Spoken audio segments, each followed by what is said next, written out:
You know, when we think of 19th century Russian cities, neglect is a word that often comes to mind. But one single piece of legislation back in 1870 was about to change absolutely everything. It took the urban environment from a forgotten backdrop and pushed it right into the center of political power.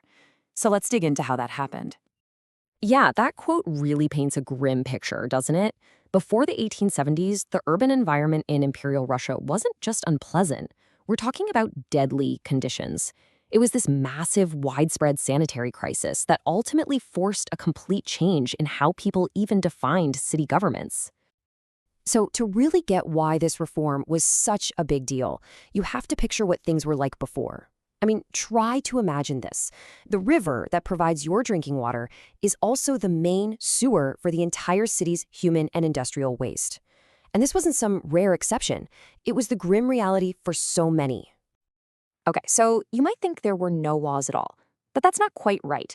There had been rules against pollution on the books for over 100 years, but they were just a patchwork of prohibitions, really, focused on specific problems. The police were in charge of enforcing them, and they were just completely overwhelmed by the scale of industrialization. The whole system was failing, plain and simple. And this right here, this gets to the absolute heart of the problem. See, before 1870, you could think of city governments as basically property managers. Their job was to look after public buildings and manage the city's budget.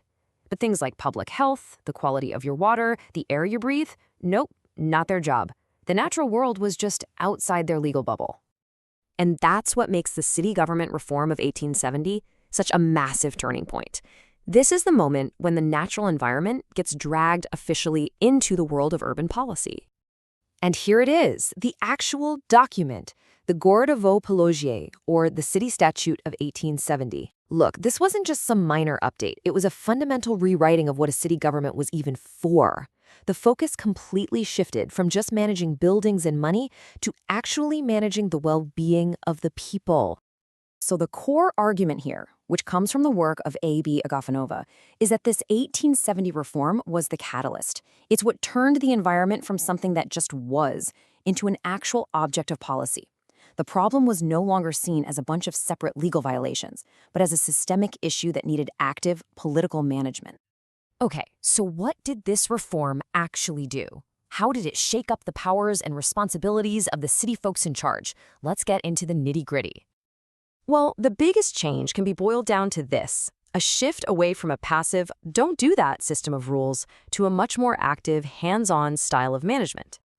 And believe me, the expansion of their responsibilities was just immense. All of a sudden, city governments were on the hook for everything: parks, sewers, canals, you name it.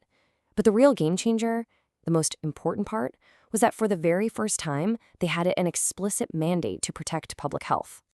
And to make that happen, they were given some serious regulatory teeth. These new powers meant they could create legally binding rules for everything from cleaning out private cesspools to how slaughterhouses were run.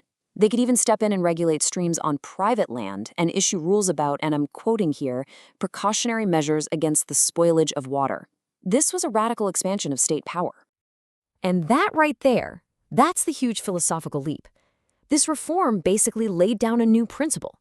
The collective safety and health of everyone in the city was now more important than the almost sacred rights of private property owners.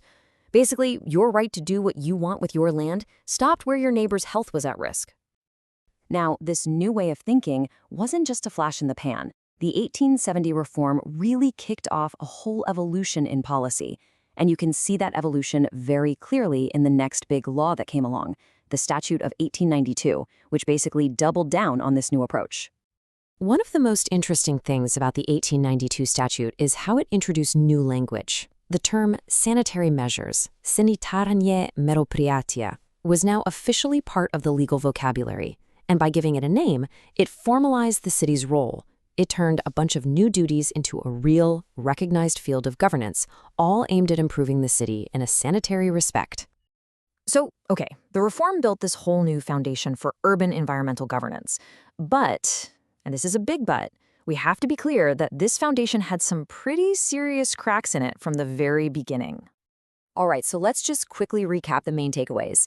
First, you have this huge paradigm shift, right? We move from simple legal prohibitions to active political management. Second, this new principle gets cemented. Public health can and should trump private property rights when push comes to shove. And third, all of this together really marks the birth of a real, coherent urban environmental policy in Russia. But like I said, there were major constraints from day one.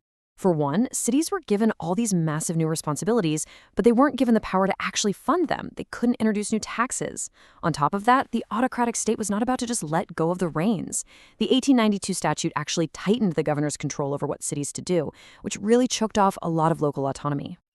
So, when you boil it all down, the 1870 reform set up this fundamental tension that is still at the heart of running a city.